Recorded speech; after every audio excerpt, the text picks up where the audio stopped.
C'est-à-dire au début, le premier niveau, on y va pour de l'information. Après, on y va pour être dans les akashas. Et après, on s'aperçoit qu'il y a une espèce de mise en miroir. Une mise en miroir où moi, je suis appelée, par exemple, pour aller soigner des zones particulières. Je suis appelée en ce moment pour être à tel ou tel endroit géographiquement. Et les moyens me sont donnés pour y aller. C'est ça qui est incroyable. C'est-à-dire qu'à un moment donné, j'ai des formes d'appel. J'appartiens à des groupes de prière dont je ne parle pas forcément, incarnés ou non incarnés. Je suis à certains endroits, je suis appelée pour aller à ces endroits. Et c'est pour ça que je me déplace en ce moment beaucoup. Hein? Alors, merci. Ce live est la meilleure clé pour moi. Bah, c'est volontiers. Hein, je pense que c'est important aussi quand on a de la connaissance, quand on a accumulé de l'expérience, et ben de pouvoir le redistribuer. Et ça me manquait vraiment. Ces lives me manquaient. J'ai échoué les derniers lives sur Facebook. Et c'est cool que je puisse les relancer. Alors, pour l'accès aux annales, il faut être une âme assez vieille dans tous les cas. Une âme novice aurait du mal. Alors, pour les âmes anciennes, c'est plus facile parce que elles ont déjà été là-dedans. Donc, c'est évident. Voilà. Maintenant, toute âme peut y accéder. La connaissance, le savoir, l'aspiration à aller vers le divin, à retrouver la source, à rentrer chez soi, toutes les âmes l'ont.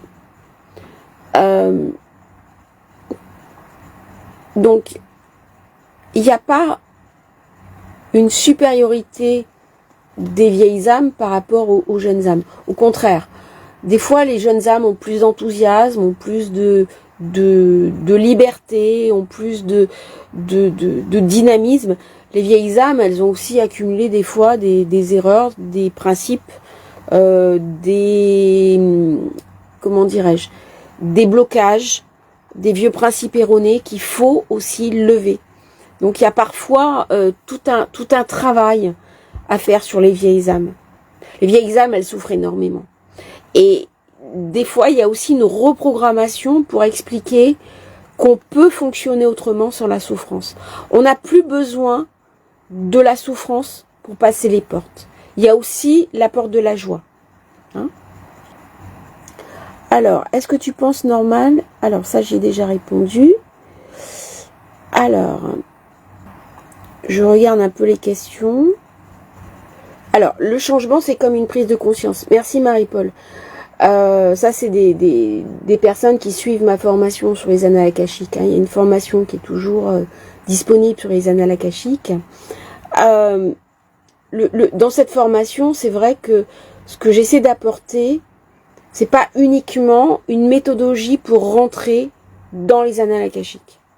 Ça, on peut aussi bien le faire dans un bouquin. C'est véritablement une initiation. C'est-à-dire, c'est accepter l'idée que de toute façon, ça va nous changer.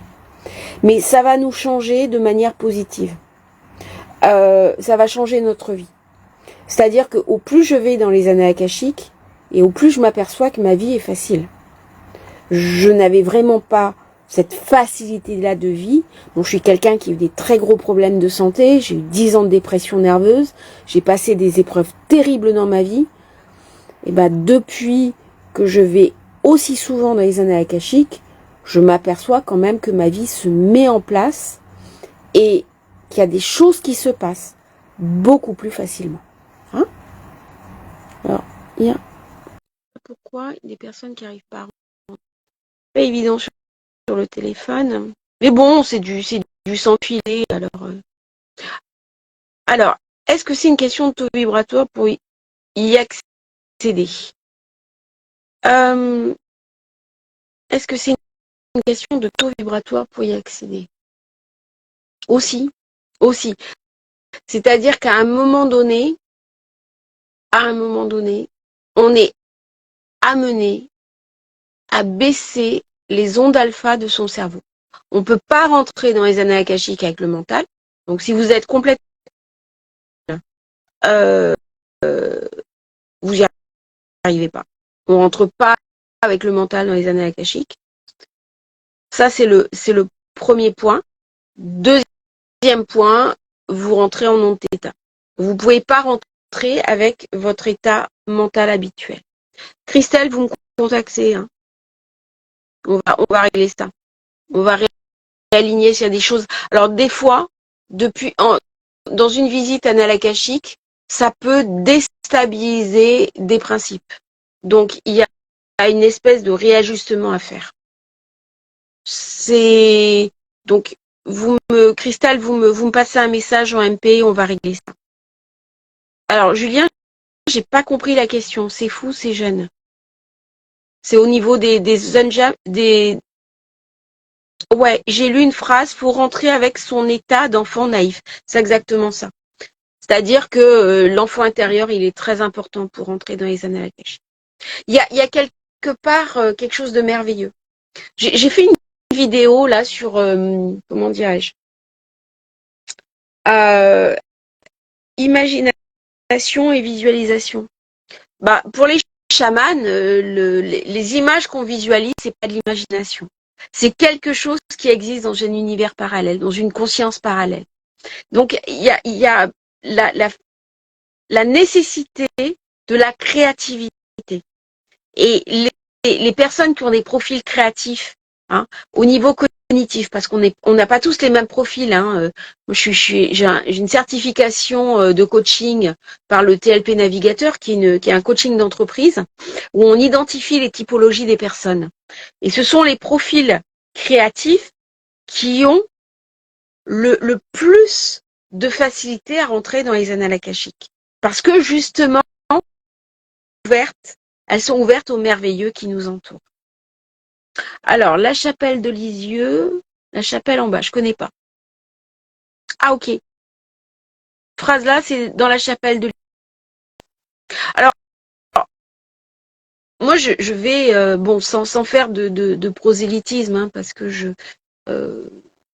suis quelqu'un je suis passionnée par l'histoire des religions, parce que ça raconte l'histoire du monde, mais je suis quelqu'un qui me définit en dehors des religions. Je suis très connectée au sacré, très connectée à la source, au divin.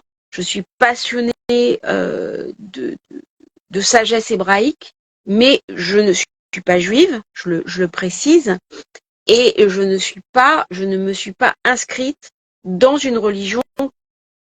Donc ce qui m'intéresse, ce sont les traditions, aussi bien les traditions j'ai étudié par exemple les anciennes traditions chrétiennes avec les apocryphes, donc les lettres hébraïques, l'arbre de vie, les guématria, la guémara, tout ce qui est les mitzvot. J'ai aussi lu le Coran, les sourates. Donc tout ça, ce sont des sagesses qui m'intéressent. Mais quand vous regardez un monument, quel que soit ce monument, que ce soit une mosquée. Il y a quelques semaines, j'étais devant au Dôme du Rocher. Quand vous allez dans une église, eh bien, ça fait référence aussi à ce que les mystiques appellent la cathédrale céleste, hein, qui est la zone akashique. Donc il y a une passerelle en fait. C'est l'incarnation dans l'en bas de quelque chose qui est dans l'en haut. C'est une représentation. Quand vous avez un symbole, par exemple, vous avez 3 niveaux du symbole. Hein. Vous avez le premier symbole, le premier niveau. Vous allez voir une église, par exemple, ça va vous raconter quelque chose de l'ordre du religieux, de l'ordre du sacré. Vous avez un deuxième niveau où vous allez décoder le symbole que ça représente.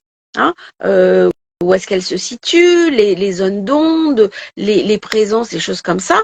Et vous avez un niveau qui est en zone non locale. Et c'est en lisant, c'est de notre capacité à lire sur plusieurs niveaux la représentation qu'on va arriver véritablement à décoder, à débloquer le symbole, hein, à débloquer les mémoires. Les Sumériens, ah ouais, tout à fait.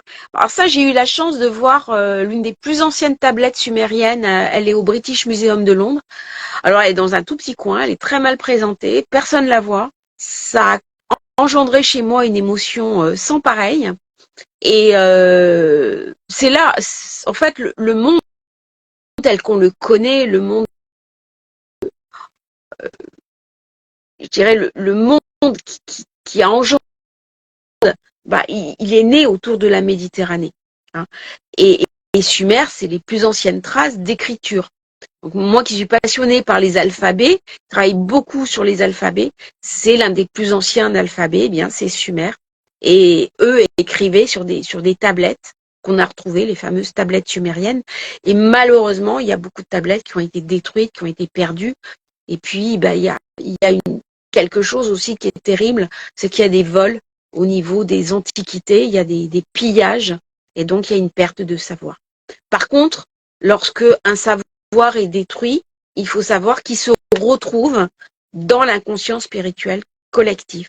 On peut donc le retrouver, on peut donc y avoir accès. Et lorsque quelque chose n'existe plus dans notre monde, hein, sur le premier niveau, qui n'existe plus sur le deuxième niveau, eh bien on peut quand même le retrouver sur le troisième niveau dans l'akasha. Hein, en sachant que le troisième niveau de la symbolique, eh bien c'est la partie akashique. Voilà. Donc ça va faire 1 heure. Si vous avez encore des petites questions, j'y répondrai très volontiers. Je republierai le live sur le site, sur YouTube. Sinon, je vous remercier de votre présence. Alors, Hervé, quel est le positionnement des druides dans les annales akashiques? C'est pas une énergie sur laquelle je travaille, les druides. Donc je pourrais avoir la réponse, mais là, comme ça, de but en blanc, je ne l'ai pas. Voilà. L'akasha, c'est plus vaste que l'esprit. C'est ce qui a engendré l'esprit. C'est l'esprit et ce qui est même avant. C'est-à-dire, c'est même alors, c'est quand même c'est du domaine, si on est sur la Kabbale, je dirais c'est du domaine de Keter. On n'est pas sur le domaine de l'Ain Sof, mais on serait du domaine de Keter. Donc c'est pas l'esprit. Hein. L'esprit, on est beaucoup plus bas pour répondre à Julien. Bah c'est volontiers. Hein.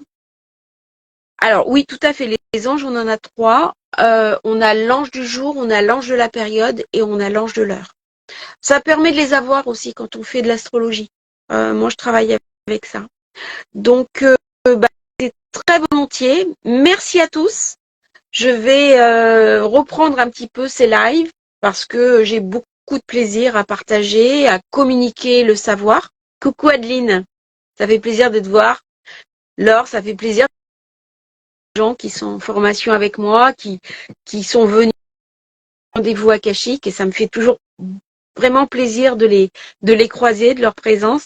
Donc un grand merci à tous, au moins d'être passés faire un petit coucou.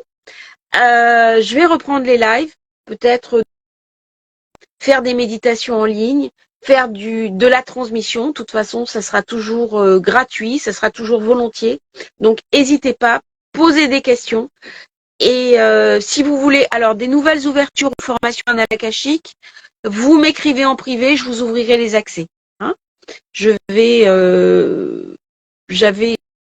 deux, trois choses à revoir, mais si vous voulez que je vous ouvre la formation Annales akashique, eh bien, vous m'écrivez en privé et je vous l'ouvre. Ça sera volontiers.